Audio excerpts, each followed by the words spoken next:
ঠাকুর শিব ঠাকুরটাকে দিয়ে দিই।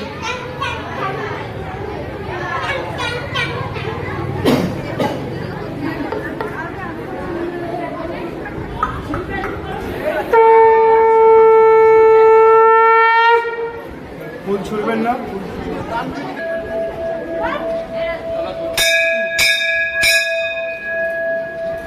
সবাই যেতে হবে।